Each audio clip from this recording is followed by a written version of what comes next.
Hello mga kamata, ngayong araw nga nito, tara samahan nyo kaming pasyalan ang isa sa pinakamagagandang beach dito sa may Batangas. As in, wala ka nga talagang ibang masasabi kung hindi super ganda at talaga nga namang sulit yung pagpunta namin dito. At eto nga, mula pa nga sa aming probinsya sa Nueva Ecija, dumayo pa nga talaga kami dito sa may Batangas. Dito kasi napili ni ate na i-celebrate yung kanyang birthday. Uy, for the go! Syempre kahit medyo malayo ay aayaw at hindi pa ba kami, experience na namin to para makaligo sa magandang beach. Uy! Anyways, nandito na nga kami. Kung mapapansin nyo, nakaumpok nga kami dyan dahil binibriefing nga kami dyan kung ano yung mga dapat gawin at hindi dapat gawin kapag nasa floating cottage na kami. At after nga may paliwanag lahat sa amin, ayan, nagkanya-kanya na nga kaming bit-bit. At din nga, kaunting lakad lang naman yung aming gagawing gawa nga ng wala ngang parkingan ng sasakyan sa malapit sa beach. Kahit nga din ako mga kamata, nagtaka kung may beach nga ba dito. Dahil tignan nyo naman din talaga ang dadaanan, parang simpleng daanan lang na may kabahayan, ganun. Uy, kaya napasabi ako na maling desisyon ata ito. Uy, bawal judgmental.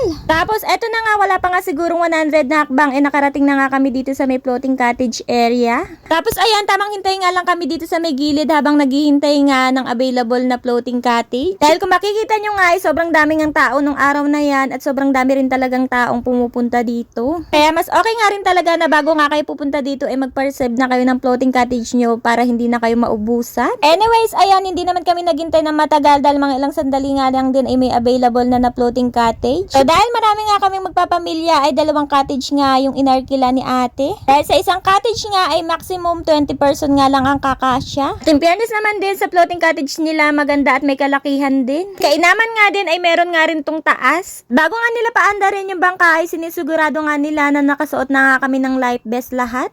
Siyempre sa safety na rin ng mga pasahero at lalo na marami nga kaming mga kasamang bata. At ready na nga ang lahat at eto na paalis na nga yung aming mga floating cottage. Bali sa isang cottage nga ay all boys nga ang magkakasama tapos dito nga sa amin ay all girls nga kami lahat.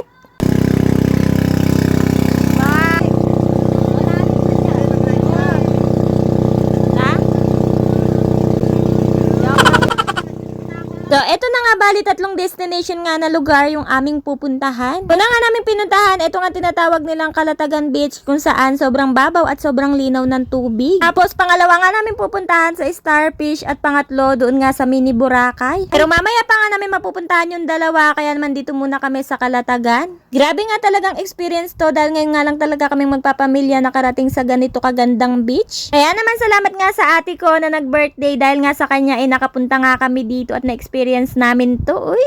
At sa totoo nga lang talaga ay bibihira nga lang talaga kami makapag-banding sa ganito kagagandang lugar. Kaya naman bawat pinupuntahan nga namin ay sinusulit na namin dahil minsan nga lang kami makarating sa mga ganito. Kainaman nga din sa may floating cottage ay may kasama na rin siyang bangka na may sagwan. At dahil first time ko nga rin talaga ma-experience to ang magsagwan, ayan, kahit medyo tirik ang araw, talaga naman for the sagwan ang mga person, uy. Dahil kapag nandito ka na nga talaga sa lugar na to, hindi mo na maiinda yung init ng araw kung hindi gusto mo na lang i-enjoy yung ganda ng lugar kasama ang pamilya. Kaya naman kahit maging baluga nga kami dyan ay ayos lang dahil ito nga ang experience namin na to ay walang katumbas. Meron nga din sila ditong banana boat na nagkakalaga ng 2.5 per rides at 10 na nga ang makakasakay. Bali sumakay nga pala itong mga kasama ko at ako ay tamang taga-video lang. Dahil alam niyo naman, uy, bawal matagtag ang buntis. Alala ko nga last time nga na sumakay ako sa banana boat, buntis din ako nun kay Cyrus kaya naman ayoko na nga talagang maulit. Pero abay, kung hindi nga lang talaga ako buntis, baka nangunguna pa nga ako sa kanila sumakay dyan. This time sila na nga muna ang mag-enjoy dito sa banana boat at next time na nga lang ako babawi, uy.